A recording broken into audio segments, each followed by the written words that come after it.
الحمد لله رب العالمين والصلاة والسلام على أشرف الأنبياء والمرسلين أما بعد فأعوذ بالله من الشيطان الرجيم من همزه ونفخه ونفثه بسم الله الرحمن الرحيم رب اشرح لي صدري ويسر لي أمري واحلل عقدة من لساني يفقه قولي اللهم انفعنا بما علمتنا وعلمنا ما ينفعنا وزدنا علما فبشر عبادي الذين يستمعون القول فيتبعون أحسنه أولئك الذين هداهم الله وأولئك هم أولو الألباب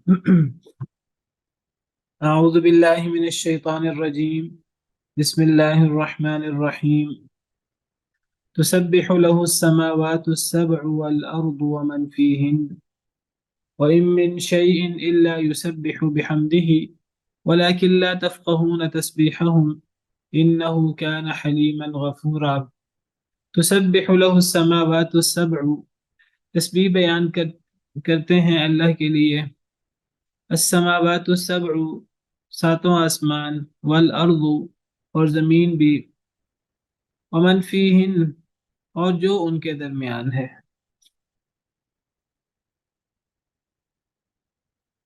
اللہ ہی کے لیے تسبیح بیان کرتے ہیں ساتوں کے ساتوں آسمان اور زمین اور جو کچھ آسمان و زمین کے درمیان ہے وہ مخلوقات بھی آسمان اور زمین اور ان کے درمیان ہر مخلوق اللہ کی تسبیح کرتی ہے تو یہ ایک محاورہ ہے آسمان اور زمین اور ان کے درمیان ہر چیز یعنی اس میں ہر چیز آ جاتی ہے اللہ نے آسمان و زمین و ما فیہا کو پیدا کیا ہے تو ہر چیز جس کو اللہ نے پیدا کیا اللہ کے علاوہ ہر چیز وہ مخلوق ہے تو ہر چیز اللہ کی تسبیح کرتی ہے آسمان بھی اللہ کی تسبیح کرتے ہیں زمینیں بھی اللہ کی تسبیح کرتی ہیں آسمان زمین کے اندر جتنے جمادات حیوانات جاندار نباتات چرند پرند درندے حشرات ہر چیز اللہ کی تسبیح کرتی ہے پہاڑ ہوں سمندر ہوں ستارے ہوں ہر چیز اللہ کی تسبیح کرتی ہے وَإِن مِّن شَيْءٍ اور نہیں ہے کوئی بھی شے الا مگر یسبح وہ تسبیح کرتی ہے بحمدہ اس کی حمد کے ساتھ تسبیح بھی کرتی ہے اللہ کی حمد بھی بیان کرتی ہے ہر شے آسمان و زمین اور ان کے درمیان ہر شے یعنی اس میں ہر چیز آ جاتی ہے وَلَٰكِن لَا تَفْقَهُونَ تَسْبِيحَهُمْ لیکن تم نہیں سمجھتے تسبیحہم ان کی تسبیح کرنا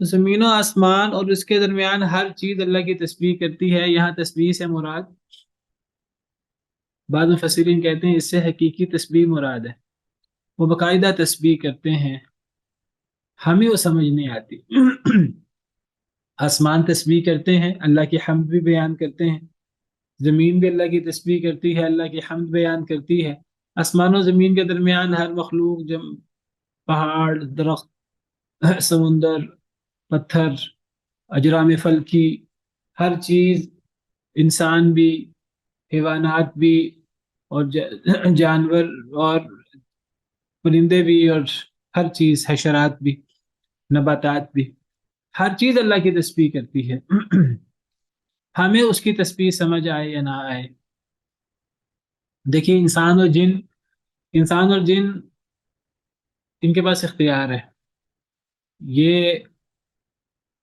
اللہ کے حکم پر عمل کریں یا نہ کریں تو انسانوں اور جنوں میں سے بہت ساری مخلوق اللہ کی تسبیح کرتی ہے اللہ کی حمد بھی بیان کرتی ہے بہت سارے نہیں بھی کرتے لیکن دیگر ساری مخلوقات وہ تو ان کے پاس تو اختیار نہیں ہے تو وہ سب اللہ کی تسبیح کرتے ہیں وہ سب اللہ کی بات مانتے ہیں سب اللہ کی تسبیح کرتے ہیں چاہے ان کے اندر جان ہے یا ان کے اندر جان نہیں ہے فرشتے ہیں بالفرض یا ان کے اندر جس طرح ہم سمجھتے ہیں ان کے اندر وہ ہماری طرح جان نہیں ہے اب مثلا نباتات اب کہنے کو وہ بھی گرو کرتے ہیں ان کے اندر بھی ایک طرح کی زندگی ہے اگرچہ وہ زندگی انسانوں اور جنوں کی طرح نہیں ہے لیکن ان کے اندر بھی ایک طرح کی زندگی ہے اس کے علاوہ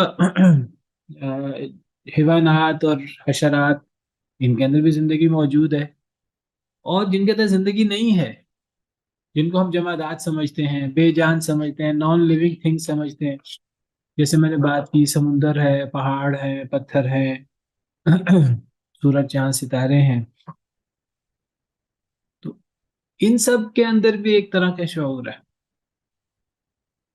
اللہ نے ان کو پیدا کیا ہے، اللہ نے ان کو حکم دیا ہے انہوں نے کیا کرنا ہے، یہ اس اللہ کے حکم کے مطابق، اللہ کی بتائے ہوئے طریقے کے مطابق یہ عمل بھی کرتے ہیں۔ اللہ ان کو اپنی بات سمجھاتے بھی ہیں، یہ اللہ کی بات سمجھتے بھی ہیں، اللہ ان سے بات چیت بھی کرتے ہیں، اللہ ان کو احکامات بھی دیتے ہیں، یہ اللہ کے احکامات کے مطابق عمل بھی کرتے ہیں۔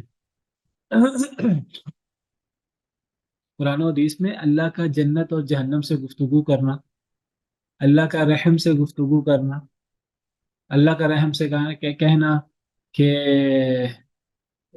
کیا تو اس پہ راضی نہیں کہ جسے جو تجھے ملا ہے میں اسے ملاؤں، جو تجھے کاٹے میں اسے کاٹوں، اور پھر جنت جہنم سے اللہ کی گفتگو، آسمان و زمین سے اللہ کی گفتگو،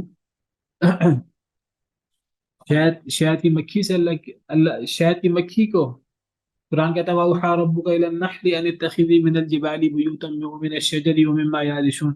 شہد کی مکھی کو اللہ نے وحی کی کہ پہاڑوں میں گھر بناؤ، درختوں میں گھر بناؤ، بیلوں میں گھر بناؤ، یہ جو چھتوں پر بیلیں چڑھائی جاتی ہیں،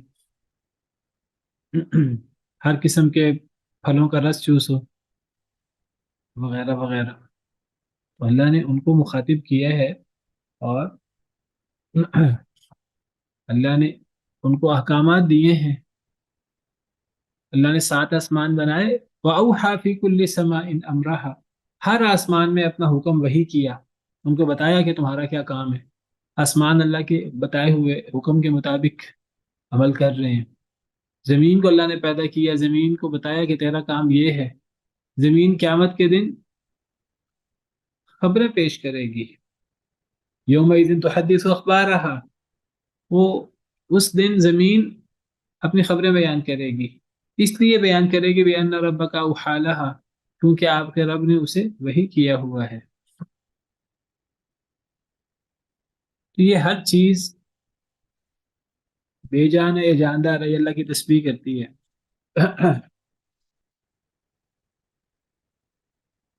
اس تسبیح سے مراد ایک رائے یہ ہے جو میں نے ذکر کیا کہ یہ حقیقی تسبیح ہے، باقاعدہ یہ تسبیح اور حمد کرتے ہیں، ہمیں سمجھ آئے یا نہ آئے۔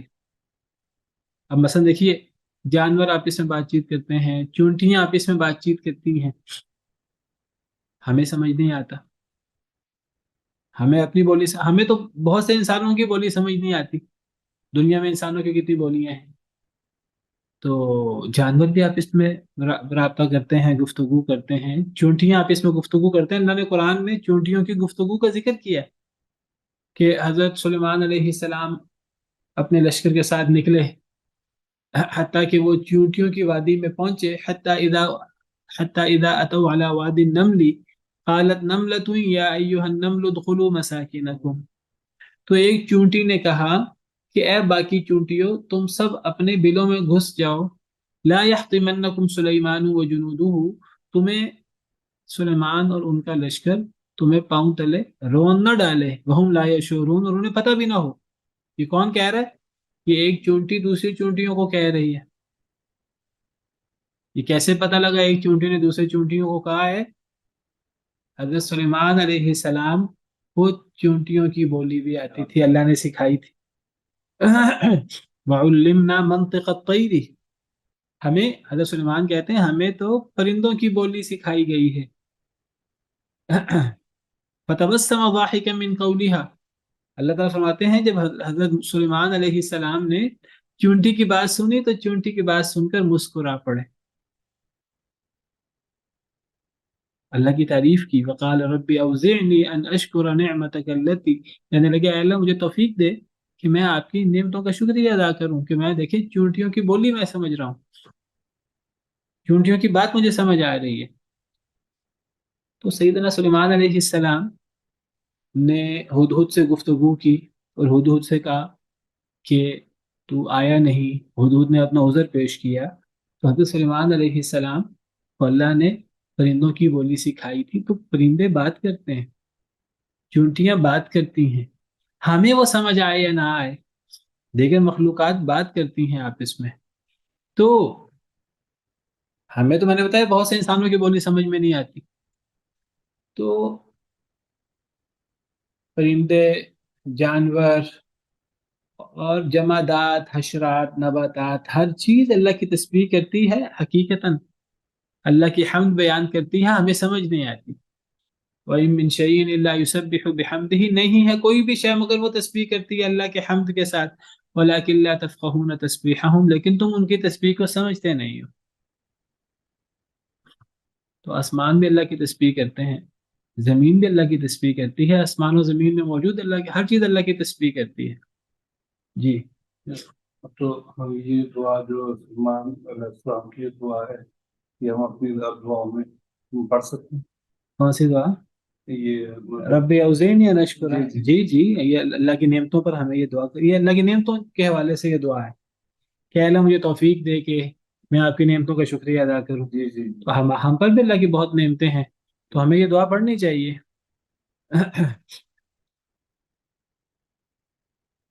تو میں ذکر کر رہا تھا کہ ہر چیز اللہ کی تسبیح کرتی ہے، تو اس تسبیح سے مراد حقیقی تسبیح ہے، پہلی رائے یہ اور یہی راج رائے ہے.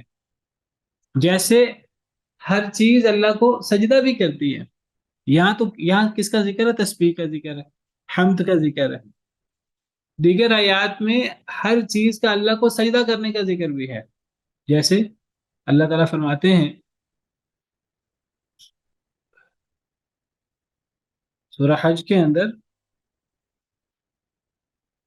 الم تر ان اللہ یسجد له من فی السماوات ومن فی الارض، سورہ حج آیت نمبر 18. کیا نہیں آپ نے دیکھا کہ اللہ تعالیٰ کے لیے سجدہ کرتی ہے ہر وہ چیز جو آسمان میں ہے، آسمانوں میں ہے، اور ہر وہ چیز جو زمین میں ہے.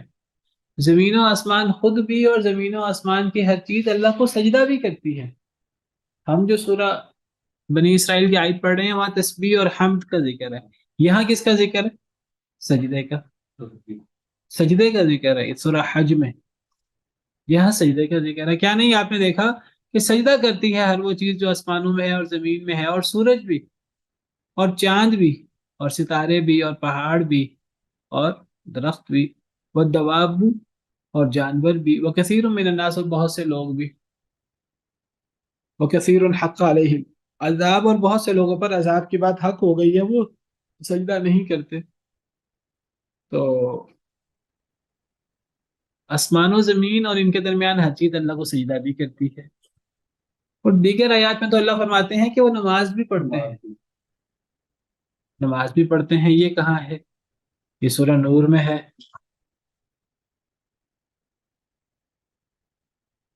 سورہ نور آیت نمبر 41. اللہ فرماتے ہیں الم تر ان اللہ یسبح له من فی السماوات والارض والطیر صافات. کیا نہیں آپ نے دیکھا کہ اللہ کی تسبیح کرتی ہے اللہ کے لیے ہر وہ چیز جو آسمانوں میں ہے اور جو زمین میں ہے، اور پرندے بھی صافات پر پھیلائے ہوئے. کل، یہاں کس کا ذکر ہے؟ تسبیح کا. کل قد علم صلاته وتسبیحہ، ہر ایک نے تحقیق جان لیا اپنی نماز کو بھی اور اپنی تسبیح کو بھی. تو ہر ایک کیا کرتی ہے؟ ہر مخلوق، چاہے وہ آسمان ہو چاہے زمین ہو، یا آسمان و زمین کی ہر مخلوق، پرندے، دیگر چیزیں، تمام مخلوقات، چاہے وہ جاندار ہیں چاہے وہ بے جان ہیں، نباتات ہیں، جو بھی ہیں، تو ہر چیز اللہ کی تسبیح بھی کرتی ہے اور ہر چیز نماز بھی پڑھتی ہے. ہر ایک کو پتہ ہے کہ اس نے کیسے نماز پڑھنی ہے اور اس نے کیسے تسبیح کرنی ہے. تو یہاں تو صلات کا ذکر بھی ہے. سورج کے بارے میں آتا ہے سورج اللہ کے عرش کے نیچے سجدہ کرتا ہے ہر روز غروب ہونے کے بعد. ہمیں وہ سمجھ آئے یا نہ آئے، ہمیں اس کو ماننا ہے، یہ ہمارے لیے ایمان بالغیب ہے. تو ہر چیز اللہ کو، اب یہی بات اللہ تعالیٰ یہاں فرما رہے ہیں کہ ساتوں آسمان، زمینیں اور ان میں موجود ہر چیز اللہ کو سجدہ، اللہ کے لیے تسبیح کرتی ہے. اور نہیں ہے کوئی بھی شے مگر وہ تسبیح کرتی ہے اللہ کی حمد کے ساتھ، یعنی تسبیح بھی کرتے ہیں اور حمد بھی کرتے ہیں. اچھا، یہ جو کڑک ہے، یہ کڑک کیا ہے؟ یہ جو ہمیں گن گرج کی آوازیں آتی ہیں، کڑک بجلی، یہ اللہ کی تسبیح کر رہی ہوتی ہے. سورہ رعد میں اللہ فرماتے ہیں وَيُسَبِّحُ الرَّعْدُ بِحَمْدِهِ وَالْمَلَائِكَةُ مِنْ خِيفَتِهِ. کیا؟ وَيُسَبِّحُ الرَّعْدُ، اور تسبیح بیان کرتی ہے کڑک اللہ کی حمد کے ساتھ. وہ کہتے ہیں کہ کڑک اس لیے پیدا ہوتی ہے کہ ان کا کھارا پن بھی ختم ہو جاتا ہے اس سے۔ بہرحال حاضر جو ابھی ہم نیگیٹو اس تفصیل میں نہیں جا رہے، تو کڑک بھی اللہ کی تسبیح کرتی ہے، ہر چیز اللہ کی تسبیح کرتی ہے، بادل بھی اللہ کی تسبیح کر رہے ہیں اللہ کی حمد کے ساتھ، فرشتے بھی اللہ کے خوف سے، تو ہر چیز اللہ کی تسبیح کرتی ہے. وہ کہتے ہیں کہ اللہ تعالیٰ بھیجتا ہے لیکن اس سے اس کا کڑوا پن ختم ہو جاتا ہے اندر کا، کڑک کی وجہ سے۔ وہ تو پھر آگے الگ تفصیلات ہے نا، لیکن کڑک بھی اب یہاں موضوع چل رہا ہے تسبیح کا، کڑک بھی اللہ کی تسبیح کرتی ہے، بادل بھی اللہ کی تسبیح کرتے ہیں، آسمان بھی اللہ کی تسبیح کرتے ہیں، سورج چاند ستارے بھی اللہ کی تسبیح کرتے ہیں، تسبیح بھی کرتے ہیں، حمد بھی کرتے ہیں، سجدہ بھی کرتے ہیں، نماز بھی پڑھتے ہیں. ہر ایک کو اپنی نماز کا پتہ ہے، ہمیں سمجھ آئے یا نہ آئے، ہر ایک کو اپنی تسبیح کا پتہ ہے، اپنی حمد کا پتہ ہے، ہمیں سمجھ آئے یا نہ آئے. وہ تو ہمارا نقص ہے، ہماری کم علمی ہے، ہمیں نہیں سمجھ آتی، لیکن جب اللہ نے بتا دیا تو ہمارا ایمان ایسے ہی ہے، ہمارا ایمان بالغیب ہے. تو ایک پہلی رائے یہ ہے کہ یہ حقیقی تسبیح اور حقیقی حمد ہے. بعض لوگ کہتے ہیں کہ اصل میں سورج یہ آسمان و زمین و ما فیہا جمادات بھی ہیں، ان کی تسبیح سے اصل میں مراد ان کا جو کام ہے، جو کام ان کے ذمہ لگایا گیا ہے، اگر وہ اپنا کام کر لیں تو یہی ان کی تسبیح ہے. مثلا وہ کہتے ہیں سورج کے ذمہ کام لگایا گیا کہ وہ روشنی پھیلائے، تو سورج جب نکلتا ہے تو پوری دنیا میں روشنی ہو جاتی ہے، یہی سورج کی تسبیح ہے. ایک رائے یہ بھی ہے. چاند کا کام ہے وہ نور پھیلائے، پہاڑوں کا کچھ کام ہے کہ وہ زمین کو کنٹرول کر کے رکھیں کہ زمین کہیں چلی نہ جائے، سمندروں کا کوئی کام ہے. تو وہ کہتے ہیں اللہ نے جس کو جس کام کے لیے پیدا کیا اس کا وہ کام کرنا اس کی تسبیح ہے. مثلا شہد کی مکھی شہد بنائے، یہی اس کی تسبیح ہے. لیکن صحیح بات یہ ہے کہ ایک تو ہے ہر مخلوق کو، چاہے بے جان ہے چاہے جاندار، اللہ نے جو کام دیا ہے وہ کام کرنا، اللہ نے جو تکوینی طور پہ کام لگایا ہے وہ کام کرتی ہے، وہ اللہ کی بات مانتی ہے، یہ ایک الگ چیز ہے. لیکن اس کے علاوہ ہر مخلوق اللہ کی تسبیح کرتی ہے، اس کے الگ دلائل ہیں. اگر یہی بات ہوتی پھر اللہ یہ نہ فرماتے وَإِن مِّن شَيْءٍ إِلَّا يُسَبِّحُ بِحَمْدِهِ وَلَٰكِن لَّا تَفْقَهُونَ تَسْبِيحَهُمْ، ہر شے اللہ کی تسبیح کرتی ہے حمد کے ساتھ، لیکن تم نہیں سمجھتے. اگر اس سے مراد ہر مخلوق کے ذمہ اللہ نے جو جو کام لگایا ہے تو بہت سے کام ہمیں سمجھ بھی آتے ہیں. تو یہاں تسبیح اور حمد سے مراد حقیقی تسبیح اور حقیقی حمد ہے، اپنی اپنی زبان میں. ہمیں سمجھ آئے یا نہ آئے، ہم انسان تو، میں نے بتایا ہم انسان تو دوسرے انسانوں کی کئی دفعہ بات نہیں سمجھتے، ہم انسان تو جانوروں کی بات نہیں سمجھتے، ہم انسان تو چیونٹیوں کی بات نہیں سمجھتے. ہم نے پہاڑوں کی بات کیسے سمجھنی ہے، ہم نے سمندروں کی بات کیسے سمجھنی ہے، ہم نے ستاروں کی بات کیسے سمجھنی ہے، ہم نے زمین کی بات کیسے سمجھنی ہے، ہم نے دیگر اللہ کی مخلوقات کی بات کیسے سمجھنی ہے، ان کی تسبیح کیسے سمجھنی ہے، ان کی حمد کیسے سمجھنی ہے. تو یہاں صحیح بات یہ ہے واللہ عالم کہ حمد سے مراد حقیقی حمد ہے. جیسے حضرت داؤد علیہ السلام کے بارے میں آتا ہے جب وہ اللہ کی حمد بیان کرتے تھے تو ان کے ساتھ پہاڑ اور پرندے بھی اللہ کی حمد کرتے تھے. اب کیا وہ حمد بھی وہ پہاڑ اور پرندوں کا جو اپنا فعل ہے وہ فعل کو ہی حمد کہیں گے؟ قرآن کہتا ہے کہ جب حضرت داؤد علیہ السلام تسبیح کرتے تھے تو ان کے ساتھ پہاڑ اور پرندے بھی تسبیح کرتے تھے.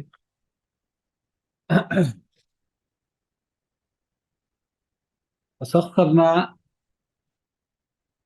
وسخرنا معه، وہ کیا ہے، وسخرنا معه الجبال والطير. ایک منٹ، حضرت داؤد علیہ السلام کے ساتھ، ہاں جی، وسخرنا مع داود الجبال يسبحنا والطير، ہم نے مسخر کر دیا تھا حضرت داؤد علیہ السلام کے ساتھ پہاڑوں کو، وہ تسبیح کرتے تھے، والطیر، اور پرندے بھی۔ اب یہاں تسبیح سے کیا مراد لیں گے؟ کیا یہاں مراد بھی پہاڑوں کا اپنا فعل مراد لیں گے، پرندوں کا اپنا چہچہانا مراد لیں گے؟ نہیں۔ پرندوں کا اڑنا مراد لیں گے؟ نہیں۔ یہاں جب حضرت داؤد علیہ السلام اللہ کی تسبیح کرتے تھے تو حضرت داؤد کی تسبیح کے ساتھ باقاعدہ پہاڑ اللہ کی تسبیح کرتے تھے، باقاعدہ پرندے اللہ کی تسبیح کرتے تھے۔ اس طرح اب صبح جن میں اللہ کو تلاوت کرتے تھے، ایک جماعت کا سماج میں لوگوں کو جا کے بتایا۔ تو ہر مخلوق باقاعدہ اللہ کی تسبیح کرتی ہے، اللہ کی حمد کے ساتھ۔ ہمیں سمجھ نہیں آتی تو صحیح اس کا معنی یہی ہے۔ بعض احادیث میں آتا ہے کہ صحابہ کہتے ہیں، یہ صحابہ کہتے ہیں کہ ہم کھانا کھاتے ہوئے کھانے کی تسبیح سنا کرتے تھے، نبی صلی اللہ علیہ وسلم کا معجزہ، حضرت صحیح حدیث میں ذکر ہے۔ تو کھانا کھاتے ہوئے کھانے کی تسبیح کی آواز سنتے تھے۔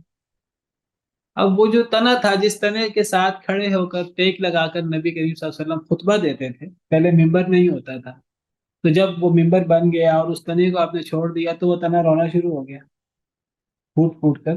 حدیث میں آتا ہے صحابہ کرام نے اس کے بلکنے کی آواز سنی جیسے بچہ روتا ہے، نبی صلی اللہ علیہ وسلم نے اس کو تھپکی دے کر چپ کروایا۔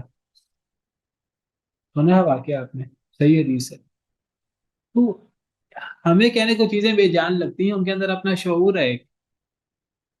تو یہاں تسبیح سے مراد حقیقی تسبیح ہے، حقیقی حمد ہے، حقیقی نماز ہے۔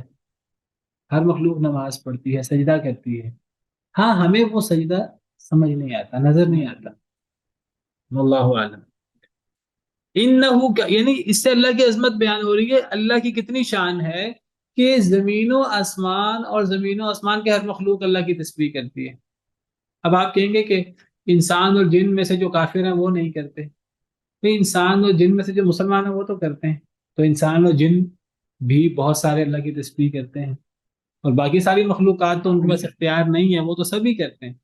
لیکن پھر بھی وہ جو ہندو سے واقف ہوتے ہیں نا، وہ کہتے ہیں خدا ایک ہی ہے، لیکن باقی جو ہے نا اس کے اللہ کی بات کے ساتھ جو وہ بھی ایک ہی مانتے ہیں، لیکن تصدیق تو وہ بھی کرتے ہیں، پر چاہے جو بھی ہو۔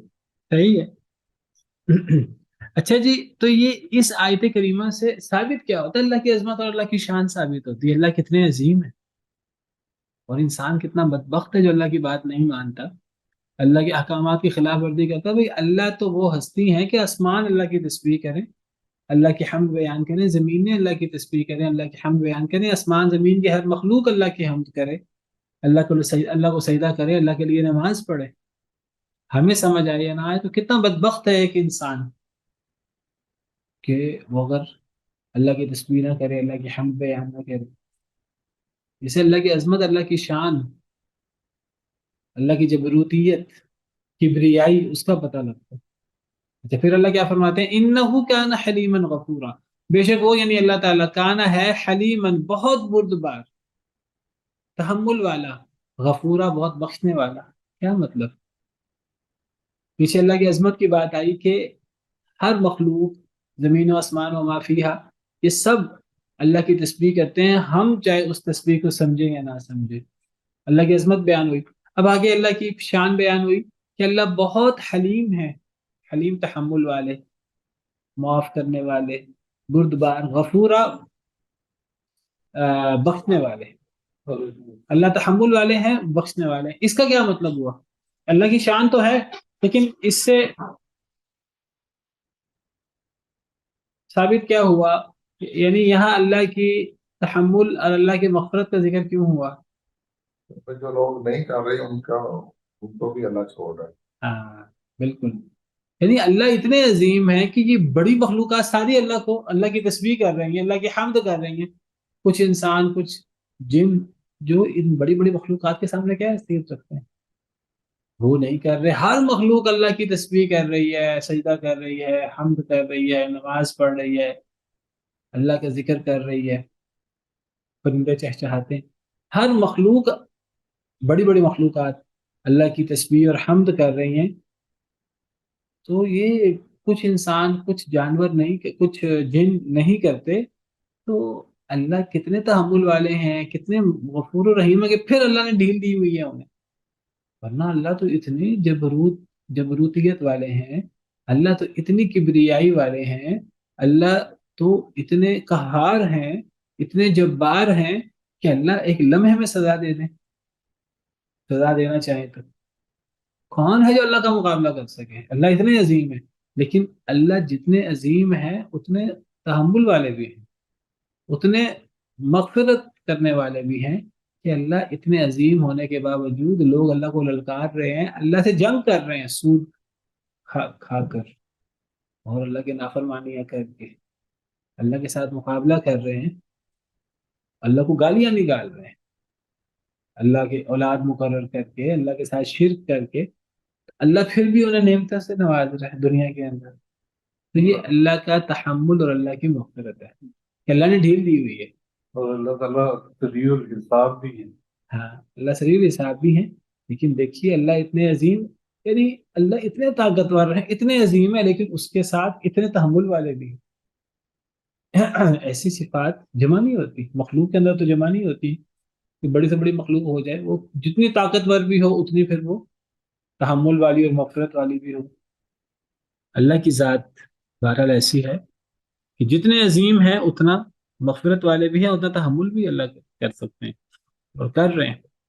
وَإِذَا قَرَأْتَ الْقُرْآنَ جَعَلْنَا بَيْنَكَ وَبَيْنَ الَّذِينَ لَا يُؤْمِنُونَ بِالْآخِرَةِ حِجَابًا مَسْتُورًا. اور جب آپ پڑھتے ہیں قرآن کو تو ہم بنا دیتے ہیں آپ کے درمیان اور ان لوگوں کے درمیان جو نہیں ایمان لاتے بالآخرت، آخرت کے ساتھ، حجابا مستورا، ایک پردہ مستورہ چھپا ہوا، مستورہ سطر میں. مستور، مستور کسے کہتے ہیں؟ مستورات کہتے ہیں، یہ مستورات کا رستہ ہے عورتوں کا. عورتوں کو مستورات کیوں کہتے ہیں؟ کیونکہ عورتیں اپنے آپ کو اللہ کے حکم کے مطابق ڈھانپ کے رکھتی ہیں، چھپا کے رکھتی ہیں. عورتیں اور المرأۃ کلھا عورہ، عورت تو ساری کی ساری پردہ ہے. تو مستورات عورتوں کو کہا جاتا ہے کیونکہ عورتیں اپنے آپ کو اللہ کے حکم کے مطابق، مسلمان عورتیں ڈھانپ کر رکھتی ہیں، چادر اوڑھ کے رکھتی ہیں، تو ان کو مستورات کہا جاتا ہے.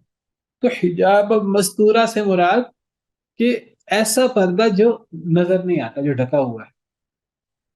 تو اللہ فرماتے ہیں کہ اے نبی صلی اللہ علیہ وسلم، جب آپ قرآن پڑھتے ہیں تو آپ قرآن پڑھتے ہیں تو کچھ لوگ آپ کے قرآن کو سنتے بھی ہیں. جب نبی صلی اللہ علیہ وسلم قرآن پڑھتے تھے قرآن میں بڑی تاثیر تھی، اور قرآن چونکہ اللہ کا کلام ہے ہمیں سمجھ نہیں آتی، ہم دوسری زبان کے لوگ ہیں. جو عربی زبان کے لوگ تھے ان کو بڑی چاشنی قرآن کے اندر، بڑی لذت محسوس ہوتی تھی، چاہے وہ مسلمان نہیں تھے تو وہ قرآن سنتے تھے. لیکن قرآن سنتے تھے لذت کے لیے اور چاشنی کے طور پر، لیکن قرآن پر ایمان نہیں لاتے تھے، اس لیے کہ قرآن پر ایمان لانے کے لیے ان کو اپنی پوری زندگی، پورا لائف سٹائل چینج کرنا پڑتا تھا. اپنے آباء و اجداد کا جو بھی انہوں نے ان سے دین لیا ہوا تھا سب کو چھوڑنا پڑتا تھا. وہ چھوڑنے پر تیار نہیں تھے، لیکن اس کے باوجود جب وہ قرآن سنتے تھے تو قرآن سنتے تھے. اللہ تعالیٰ فرماتے ہیں کہ جب آپ قرآن پڑھتے ہیں، نبی صلی اللہ علیہ وسلم خانہ کعبہ میں جا کر آپ نماز پڑھتے ہیں، نماز کے اندر قرآن پڑھتے اونچی آواز سے رات کو اکیلے، تو کئی دفعہ لوگ آ جاتے چپکے چپکے سنتے. لیکن اللہ فرماتے ہیں جب آپ قرآن پڑھتے ہیں تو ہم آپ کے درمیان اور ان لوگوں کے درمیان جو قرآن سن رہے ہیں لیکن وہ آخرت پر ایمان نہیں رکھتے، ہم آپ کے اور ان کے درمیان ایک اندکھا پردہ ڈال دیتے ہیں. کیا مطلب؟ یعنی ان کے اور قرآن کے درمیان ایک پردہ آ جاتا ہے، قرآن ان کے دل میں نہیں اتر پاتا. قرآن کے ان کے دل پر اترے قرآن اور اثر کرے ان کے دل پر اور وہ ایمان لے آئیں، تو قرآن ان کے دل پر اثر نہیں کرتا، کیونکہ اللہ آپ کے اور ان کے درمیان ایک مستور پردہ قائم کر دیتے ہیں. کیا مراد ہے اس پردہ قائم کرنے سے؟ کہ قرآن سے وہ لوگ ہدایت نہیں حاصل کر پاتے، تو اللہ پردہ ڈال دیتے ہیں. اصل میں اللہ کی طرف اس کی نسبت ہوئی ہے تخلیق کے اعتبار سے، ورنہ یہ فعل تو کفار کا تھا. کفار تو خود ایمان نہیں لاتے تھے. کفار قرآن تو سنتے تھے، قرآن سن کر ایمان نہیں لاتے تھے کہ ہم قرآن سنیں گے تو اگر ہم ایمان لائیں گے تو ہمیں اپنا پورا لائف سٹائل چینج کرنا پڑے گا، اپنی خواہش کو اللہ کے تابع کرنا پڑے گا، ہر چیز اللہ رسول کے حکم کے مطابق گزارنی پڑے گی۔ وہ اس پر تیار نہیں تھے۔ ہمیں اپنے آباء و اجداد کا دین چھوڑنا پڑے گا، وہ اس پر تیار نہیں تھے۔ وہ کہتے تھے کہ ہماری مرضی کا دین ہو، ہمارے معبود بھی اندر آ جائیں، ہماری رسم و رواج بھی اندر آ جائے، پھر ہم مان لیں، کچھ ہماری مان لی جائے، کچھ ہم اللہ کی مان لیتے ہیں۔ نبی صلی اللہ علیہ وسلم سے کہتے تھے چلو کچھ دن اللہ کی عبادت ہو جائے گی، کچھ دن لات منات عزا کی عبادت بھی ہو جائے۔ تو دین تو لوگوں کی خواہش کے مطابق نہیں آتا، دین تو اللہ کی مرضی ہے، اللہ کا حکم ہے۔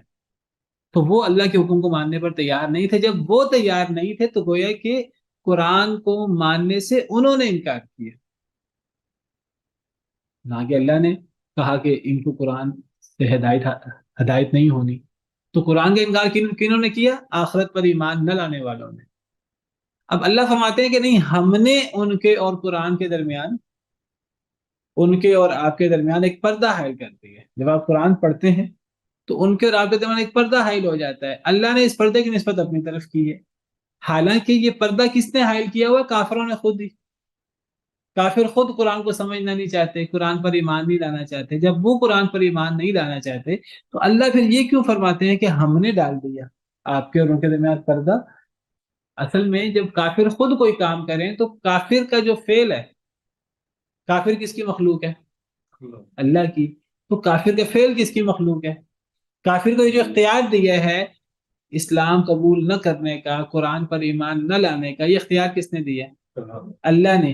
تو کافر نے جب اس اختیار کا استعمال کیا کہ میں نے قرآن نہیں سننا، میں نے قرآن سے نصیحت حاصل نہیں کرنی، میں قرآن پر ایمان نہیں لانا چاہتا، یہ فعل کس کا ہے؟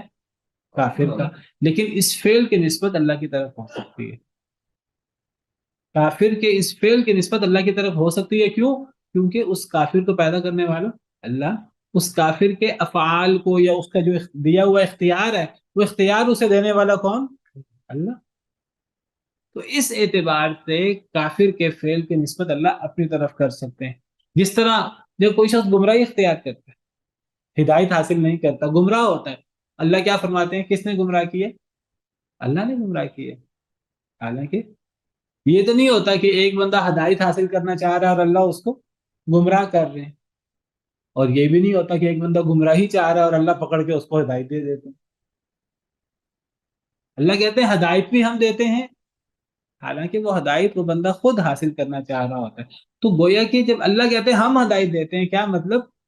کہ وہ جو بندہ ہدایت حاصل کرنا چاہ رہا ہے وہ بھی تو اللہ کے دیے ہوئے اختیار، وہ اللہ کی تخلیق ہے، وہ انسان بھی اللہ کی تخلیق ہے، اس کا فعل بھی اللہ کی مخلوق ہے، اور وہ اللہ کا دیا ہوا اختیار ہے۔ اور جب ایک انسان ہدایت حاصل نہیں کرتا تو اس کی نسبت اللہ کی طرف ہو سکتی ہے، فعل اس انسان کا ہے۔ تو ارادہ کونیہ کی بحث آپ سمجھ لیجئے۔ میں نے کہی دفعہ کہا ارادہ کونیہ کو آپ اللہ کا اختیار سمجھ لیں، اللہ نے جو اختیار دیا کفار کو۔ تو اللہ فرماتے ہیں جب آپ قرآن پڑھتے ہیں اللہ کے نبی صلی اللہ علیہ وسلم، تو آپ کا قرآن کچھ لوگ سنتے ہیں، کافر لوگ بھی، مسلمان سنتے ہیں ان پہ تو اثر ہوتا ہے، کہ کافر لوگ جو آخرت پر ایمان نہ لانے والے سنتے ہیں تو اثر نہیں ہوتا ان پر، وہ ایمان نہیں لاتے، اس لیے کہ آپ کے درمیان یا قرآن کے درمیان اور ان کے درمیان ایک اندکھا پردہ اللہ نے کر دیا ہوا ہے۔ یہ کون سا پردہ؟ جو اللہ نے ڈال دی ہے، جیسے میں اللہ نے نہیں ڈالا، یہ اصل میں وہ لوگ خود قرآن سے ہدایت حاصل نہیں کرنا چاہتے، تو اللہ نے ان کے اس فعل کی نسبت اپنی طرف کر دی ہے، کیونکہ یہ اللہ کا دیا ہوا اختیار کا انہوں نے ناجائز استعمال کیا۔ آگے ہی سمجھ؟ بہرحال وَجَعَلْنَا عَلَىٰ قُلُوبِهِمْ أَكِنَّةً أَن يَفْقَهُوهُ۔ ایک تو اللہ تعالیٰ کہتے ہیں کہ جب آپ قرآن پڑھتے ہیں تو جو قرآن سنتے ہیں اور ایمان نہیں لاتے، تو اصل میں اس کی وجہ یہ ہے کہ اللہ نے قرآن کے درمیان اور ان کے درمیان ایک اندکھا پردہ اللہ نے ڈال دی ہے، اس لیے وہ ایمان نہیں لاتے۔ پھر اللہ فرماتے ہیں وَجَعَلْنَا عَلَىٰ قُلُوبِهِمْ أَكِنَّةً، اور ہم نے کر دیا ان کے کانوں پر، ان کے دلوں پر پردہ، ان کے دلوں پر پردہ ہم نے ڈال دی ہے۔ دلوں پر پردہ نہ ہو تو دل تک ہدایت پہنچے. تو قرآن کی باتیں آتی ہیں، دل تک پہنچتی نہیں، دل تک پہنچ کے اثر ہی نہیں کرتی، کیونکہ درمیان میں ایک پردہ آ جاتا ہے. این یفقہوہ، کہیں وہ اسے سمجھ نہ لیں. وفی آذانہم وقرا، اور ان کے کانوں میں بوجھ ہے. ان کے کانوں پر بوجھ ہے. ان کے کان قرآن سنتے تو ہیں لیکن قرآن سے ہدایت حاصل نہیں کر پاتے. گویا کہ کانوں پر بوجھ ہے، صحیح طرح قرآن سنا ہی نہیں جا رہا، کانوں پر بوجھ ہے. اللہ فرماتے ہیں ہم نے ان کے دلوں پر پردہ ڈال دیا کہیں وہ اس کو سمجھ نہ لیں، اور ہم نے ان کے کانوں پر بوجھ ڈال دیا. اب پھر وہی بات کہ اللہ نے ڈالا نہیں، انہوں نے خود ڈالا. انہوں نے اپنے اور قرآن کے درمیان ایک پردہ حائل کیا ہوا ہے. انہوں نے اپنے اور قرآن کے درمیان دل پر ایک پردہ ڈالا ہوا ہے، اور انہوں نے اپنے کانوں پر گویا کہ بوجھ رکھا ہوا ہے. وہ قرآن کو صحیح سنتے بھی نہیں ہیں، قرآن پر صحیح غور بھی نہیں کرتے، قرآن کو صحیح دیکھتے بھی نہیں ہیں. یہ سارے کام انہوں نے کیے ہیں اللہ نے، اور اسی لیے ان کو سزا ہے. اللہ نے ان کے سارے کاموں کی نسبت اپنی طرف کر دی ہے. اللہ بھی ان کے کاموں کی نسبت اپنی طرف کر سکتے ہیں، کیونکہ اللہ کے دیے ہوئے اختیار سے انہوں نے یہ کام کیا ہے، یا کیونکہ وہ اللہ کی مخلوق ہے، ان کے فعل بھی اللہ کی مخلوق ہے، اس لیے اللہ نے ان کے فعل کی نسبت اپنی طرف کر دی ہے. ورنہ حقیقت میں یہ انہی کا کام ہے. جی.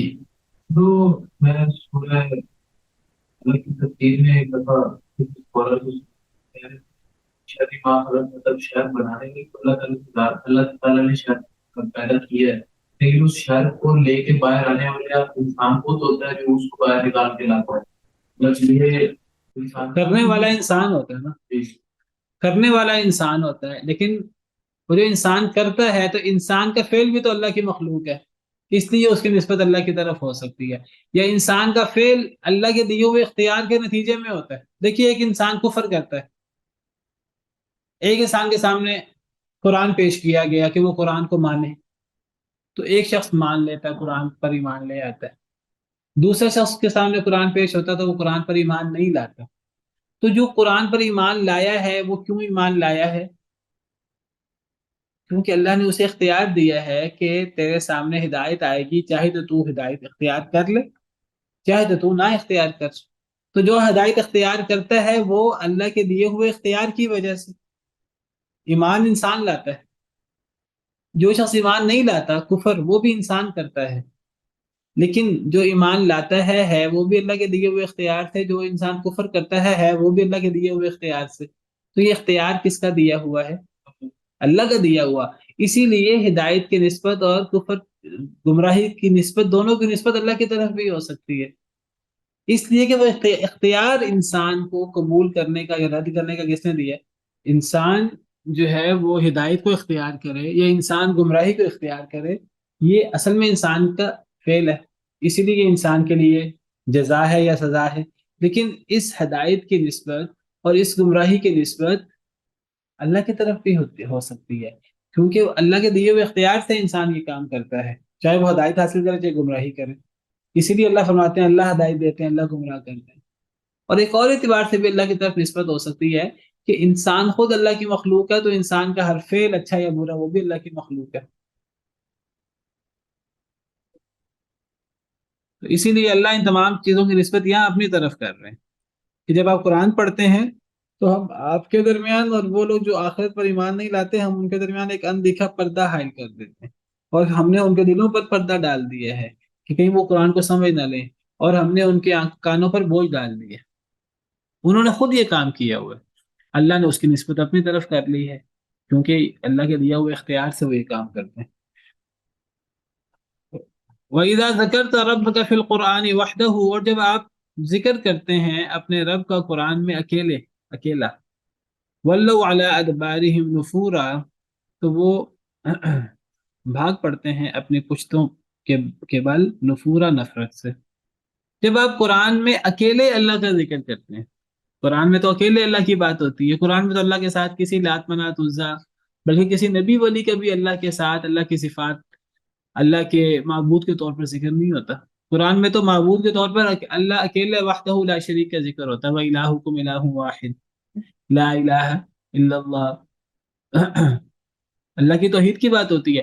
تو جب آپ ذکر کریں اپنے رب کا قرآن میں اکیلے، جب قرآن میں ایک اللہ کا ذکر ہوتا ہے تو پھر ان کو نفرت ہوتی ہے، پھر یہ بھاگتے ہیں اپنے پشتوں کے بل نفرت سے، پھر یہ پیٹ پھیر کر بھاگ کھڑے ہوتے ہیں، وہاں سے تو قرآن سننے آتے ہیں، قرآن سننے میں ان کو مزہ آتا ہے، لیکن جب توحید کی بات آتی ہے تو پھر یہ نفرت سے اور پیٹ پھیر کر بھاگ جاتے ہیں کہ جی یہ تو ہمارے عقائد پر زد لگا رہا ہے قرآن۔ تو ان کو قرآن میں اکیلے رب کا ذکر پسند نہیں ہے، کہتے ہیں اللہ کے ساتھ لات منات عزا دیگر معبودوں کی بات ہونی چاہیے تھی۔ آج کہیں صرف اللہ کی بات ہو کہ ہر چیز اللہ ہی کر سکتے ہیں، اللہ ہی حاجت روا ہے، مشکل کشا ہے، تو مشرکوں کو بڑی تکلیف ہوتی ہے، بہت تکلیف ہوتی ہے۔ وہ کہتے ہیں دیکھو کہ جی معبودوں کا ذکر ہی نہیں ہو رہا، پیروں فقیروں کا ذکر ہی نہیں ہو رہا، اگر کہا جائے اللہ وحدہ لا شریک عالم الغیب، انہیں آگ لگ جاتی ہے، کہتے ہیں ہمارے پیر فقیر بھی عالم الغیب ہیں۔ اگر کہا جائے صرف اللہ مدد کر سکتے ہیں تو وہ تو یا اللہ یا رسول اللہ ہر جگہ لکھ لکھ کے لگایا ہوا انہوں نے، یا علی مدد، پتہ نہیں کس کس سے مدد مانگتے ہیں۔ جب صرف اللہ کی بات ہو، صرف اللہ داتا ہے، تو ان کو بڑی تکلیف ہوتی ہے۔ تو جب آپ ذکر کرتے ہیں اپنے رب کا قرآن میں اکیلے، آپ ذکر کیسے کرتے ہیں؟ قرآن میں اللہ کے اکیلے ذکر ہے، قرآن میں اللہ کی توحید بیان ہوئی ہے۔ جب آپ قرآن پڑھتے ہیں اور جب قرآن میں آپ اللہ کی توحید پڑھتے ہیں تو یہ جو قرآن کے الفاظ اور قرآن جو کا اعجاز سننے جب یہ آتے ہیں، تو جب یہ توحید کی باتیں سنتے ہیں تو پیٹھے پھیر کر بھاگتے ہیں پھر کہ یہ تو ہمارا رد ہو رہا ہے، یہ ہو۔ تو اللہ فرماتے ہیں نحن اعلم، جی کوئی سوال کر رہا تھا آپ میں سے سامنا؟ جی استاد محترم اسما مرتضیٰ نے ہینڈ ریز کیا تھا۔ جی جی مس اسما۔ سر ایک جگہ یہ بھی تھا کہ حجاب مستورہ سے مراد ہے، یہ مراد ہے کہ اگر آپ قرآن پڑھیں گے اور اس پر عمل کریں گے تو جو کفار ہیں یا جو آپ کو نقصان پہنچانا چاہتے ہیں یا پھر تو ان سے آپ ان کے اور آپ کے درمیان پردہ آ جائے گا، تو کیا یہ صحیح ہے؟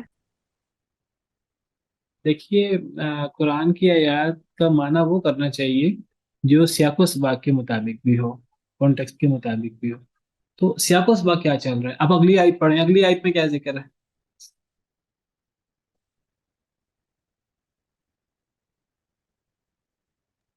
اگلی آیت میں دلوں پر پردے کا ذکر ہے جی جی اور کانوں پر بوجھ کا ذکر ہے۔ تو جب اگلی جی آیت میں دلوں پر پردے کا ذکر ہے کہ وہ قرآن کو سمجھ نہ لیں اور کانوں پر بوجھ کا ذکر ہے، تو گویا کہ پیچھے پھر حجاب سے مراد قرآن کو دیکھنے میں اور قرآن کو سمجھنے کے راستے میں رکاوٹ، پردہ مراد ہونا چاہیے۔ سیاق و سباق تو اسی طرف لے کے جا رہا ہے نا، سمجھ آ رہی کہ نہیں آ رہی؟ واللہ عالم۔ جی جی سر، کم سمجھ آ رہی ہوں۔ سیاق و سباق کے مطابق اگلی آیت پہ دیکھیں تو پھر یہاں حجاب سے مراد تو ایسا حجاب ہے جو ان کو قرآن کو دیکھنے میں، قرآن کو سمجھنے میں آڑ بنے۔ واللہ عالم۔ باقی جہاں تک یہ ہے کہ جب آپ قرآن پڑھتے ہیں تو آپ کے اور کفار کے درمیان اللہ کی طرف سے ایک حجاب آ جاتا ہے، کفار آپ پر حملہ نہیں کر سکتے، آپ کو نقصان نہیں دے سکتے، وہ یعنی اللہ کی مدد آپ کے ساتھ شامل حال ہوتی ہے۔ وہ ایسی باتیں تو دیگر آیات سے بھی ثابت ہیں۔ یہاں اس کا یہ معنی کیا جائے یا نہ کیا جائے واللہ عالم۔ یہاں میرے سامنے تفسیر ہے جو یہ دیکھیے، یہ جو عربی تفسیر ہے، تو وہ حجاب مستورہ کا معنی کرتے ہیں جعلنا بينك وبين الذين لا يؤمنون بالآخرة حجابا ساترا يحجب عقولهم عن فهم القرآن، کہ جب آپ قرآن پڑھتے ہیں تو ہم آپ کے درمیان اور ان کے درمیان جو آخرت پر ایمان نہیں لاتے ایسا پردہ قائم کر دیتے ہیں جو چھپا ہوا ہے، وہ پردہ ان کی عقلوں کو قرآن کو سمجھنے سے رکاوٹ بن جاتا ہے۔ یہی اس کا سیاق و سباق کے مطابق اس کا یہی معنی بہتر نظر آتا ہے۔ واللہ عالم۔ نحن اعلم بما يستمعون به، اللہ فرماتے ہیں ہم زیادہ جانتے ہیں ساتھ اس کے جو وہ غور سے سنتے ہیں اس قرآن کو۔ اذ یستمعون الیک، جب وہ غور سے سنتے ہیں آپ کو اے محمد صلی اللہ علیہ وسلم، وَإِذْ هُمْ نَجْوَىٰ، اور جب وہ سرگوشیاں کرتے ہیں، اذ یقول الظالمون، جب کہتے ہیں ظالم لوگ، ان تتبعون الا رجلا مسحورا، نہیں تم پیروی کر رہے مگر ایک ایسے شخص کی جس پہ جادو ہوا ہوا ہے۔ تو اب اللہ تعالیٰ فرماتے ہیں کہ نحن اعلم، میں بتا رہا ہوں کہ جب نبی صلی اللہ علیہ وسلم قرآن پڑھتے تھے تو کفار قرآن سننے آ جاتے تھے۔ ہم قرآن کے اعجاز کی وجہ سے، قرآن کے فصاحت و بلاغت کی وجہ سے انہیں قرآن سننا اچھا لگتا تھا ظاہری طور پر، اگرچہ انہیں قرآن کے جو مضامین ہیں اور جو قرآن کی باتیں ہیں، تدبر ہے، وہ انہیں پسند نہیں آتا تھا، کیونکہ وہ ان کے تعلیمات کے خلاف تھا، ان کے باوجداد کے دین کے خلاف تھا، ان کے عقائد کے خلاف تھا۔ لیکن ان کو قرآن سننے میں مزہ آتا تھا، قرآن سننے میں لذت آتی تھی، تو وہ قرآن سنتے تھے۔ تو اللہ کہتے ہیں قرآن سنتے تھے، لیکن قرآن اور قرآن کو سمجھنے میں ایک پردہ حائل ہو جاتا تھا، دلوں پر پردے آ جاتے تھے اللہ کی طرف سے، کانوں پر بوجھ آ جاتا تھا، بلکہ جب توحید کی بات ہوتی تو وہ بھاگ بھی جاتے تھے، ان کو غصہ بھی آتا تھا۔ تو اللہ فرماتے ہیں کہ ہم زیادہ جانتے ہیں جب وہ قرآن کو سنتے تھے، غور سے سنتے تھے۔ اذ یستمعون الیک، جب وہ آپ کو سنتے تھے۔ قرآن کون پڑھ رہا ہوتا تھا؟ نبی صلی اللہ علیہ وسلم، خانہ کعبہ میں، نماز کے اندر، تہجد کے اندر لمبی قرات کرتے ہیں آپ سمجھتے ہیں کہ میں اکیلا ہوں تو آپ بلند آواز سے قرات کرتے، آپ کو مزہ آتا ہے قرات کرتے ہوئے، لمبی قرات کرتے، تو مشرکین بھی چھپ کر بیٹھ کر سنتے، لیکن چونکہ ان کا مقصود ہدایت حاصل کرنا نہیں ہوتا تھا تو انہیں ہدایت نہیں ملتی تھی، بس وہ ظاہراً ہی لطف لیتے تھے قرآن کی فصاحت و بلاغت سے۔ تو اللہ کہتے ہیں قرآن سنتے تو تھے، قرآن ان کے دلوں میں نہیں اترتا تھا، کیونکہ اللہ نے پردہ ڈال دیا تھا، کانوں پہ بوجھ ڈال دیا تھا۔ اللہ کہتے ہیں ہم زیادہ جانتے ہیں جب وہ غور سے سنتے تھے قرآن کو۔ اذ یستمعون الیک، جب وہ غور سے سنتے تھے آپ کو، نبی صلی اللہ علیہ وسلم کی تلاوت سنتے تھے، بڑا مزہ آتا تھا، ظاہری طور پہ سننے میں انہیں مزہ آتا۔ دیکھیے کتنے محروم تھے وہ لوگ، ایک طرف قرآن سننے میں، قرآن کا انکار کرتے تھے لیکن قرآن سننے میں مزہ آتا تھا، نبی صلی اللہ علیہ وسلم کا انکار کرتے تھے، آپ پہ ظلم و تشدد کرتے تھے، دوسری طرف آپ کی قرآت کو بڑی بڑی لگتی۔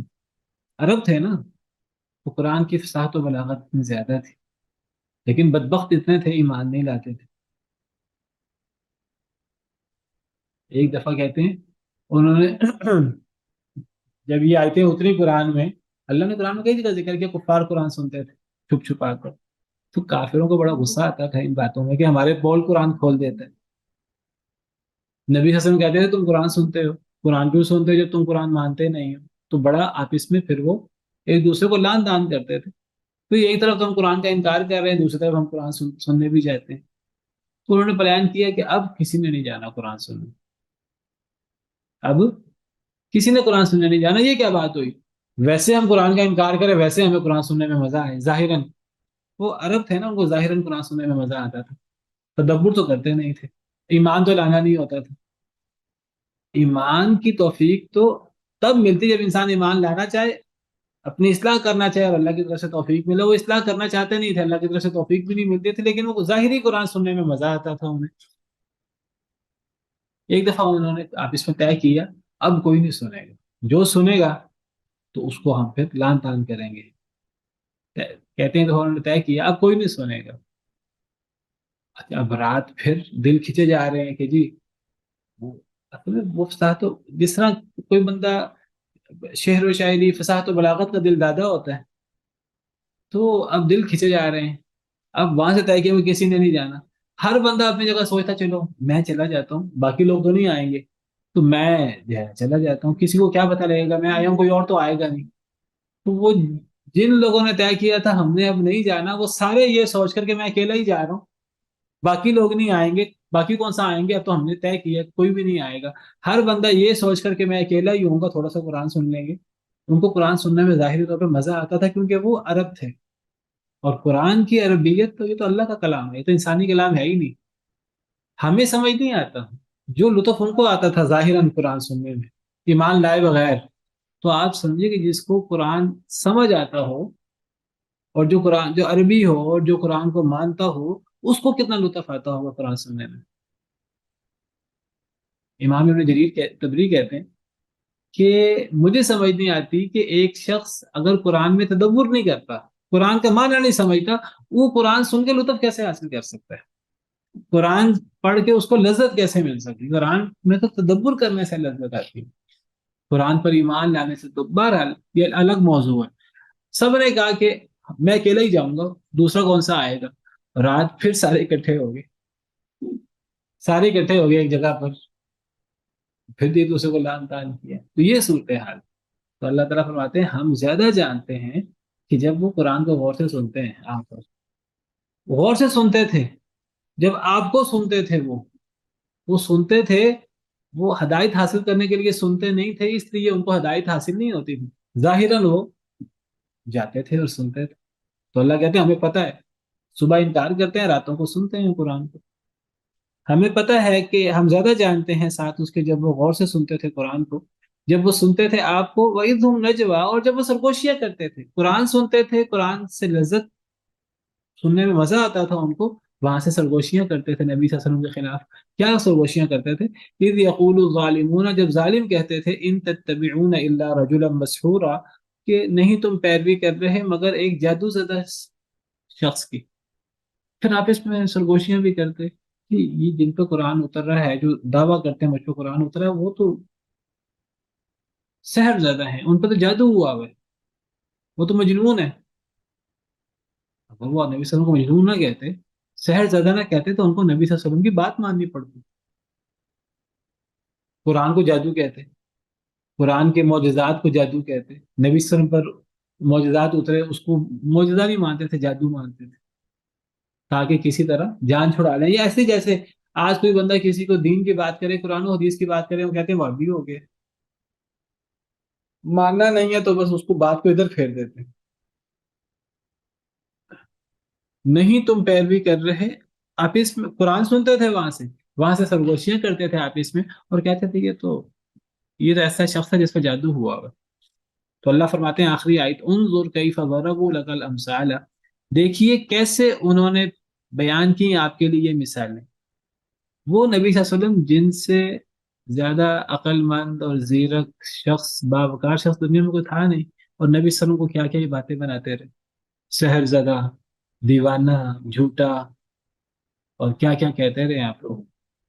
تو دیکھیے اے اللہ کے رسول، اللہ تعالیٰ نبی صلی اللہ علیہ وسلم کو تسلی دیتے ہوئے کہہ رہے ہیں، اے اللہ کے رسول ذرا دیکھیے کیف ضربوا لک الامثال، کیسے یہ آپ کے لیے مثالیں بیان کرتے ہیں۔ آپ اللہ کے برگزیدہ نبی، تمام نبیوں کے سردار، تمام بنی آدم کے سردار، اور یہ آپ کو کیسی کیسی مثالیں پیش کر رہے ہیں، سحر زدہ، مسحور، مجنون، کیا کیا کہہ رہے ہیں۔ فضلوا، پس یہ گمراہ ہو گئے، فلا یستطیعون سبیلا، پس نہیں یہ طاقت رکھتے سیدھے رستے کی، یہ تو سیدھا رستہ حاصل کرنے کی طاقت ہی نہیں رکھتے، یہ تو گمراہ ہو چکے ہیں، اتنا دور بھٹک گئے ہیں، واپس نہیں آ سکتے۔ سبحان ربک رب العزت عما یصفون وسلام علی المرسلین والحمد للہ رب العالمین۔